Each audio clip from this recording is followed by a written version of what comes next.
Kailan nga ba siya magigising? Nabulag na nga ba siya ng pagmamahal? Bakit iba ang nakikita niya sa relationship nila ni Mike na nakikita ng mga tao sa paligid nila? Sige naman, pa-text ako, maktol pa din niya sa mga kaibigan. Ibinigay ni Nelson ang cellphone nito sa kanya. Text mo na, thank you. Inagaw ni Chris ang cellphone. Huwag, Nelson, mapapahamak ka at si Leah. Pag nalaman ni Mike na sayo ang cellphone na ginagamit niya, mapaparanoid yun. Knowing Mike, baka mabugbog pa niya si Leah. Tika, sobra naman kayong mag-isip ng negative kay Mike. Asar na sagot niya sa mga ito.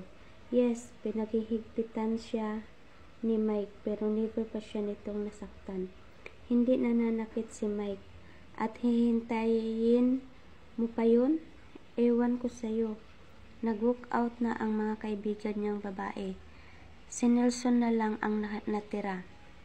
Concern lang naman kami sa'yo, Leah. Binalingan niya ito. Masama din ba ang tingin mo sa boyfriend ko? Hindi naman.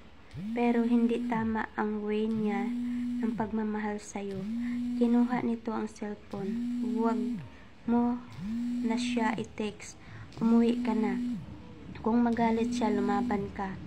Mula nang maging kayo, hindi ka na nagkaroon ng freedom. Hindi ngayon maganda. Hindi dapat inaalis yun sa babae. Tila na tauhan siya sa sinabi ni Nelson. Sige, salamat Nelson. Swerte ni Ami sa'yo. Ngumiti lang ito. Noon lang niya na-realize ang difference ng pagmamahal sa kanya ni Mike at pagmamahal ni Nelson sa kaibigan niya. May point si Nelson. Hindi niya dapat hinayaan si Mike na hawakan ang buhay niya at tanggalan siya ng freedom. Pero paano niya ipaglalaban ang sarili kung natatakot siya dito? Paano niya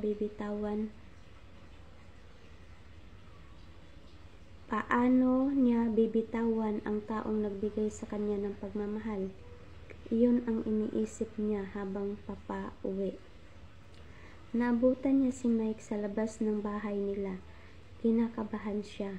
Natakot siya na baka magalit ito at mangyaring ang sinabi ng kaibigan na masaktan siya nito dahil sa pagka-paranoid. Saan ka galing? Tanong agad nito. Tumawag ako, patay ang cellphone mo.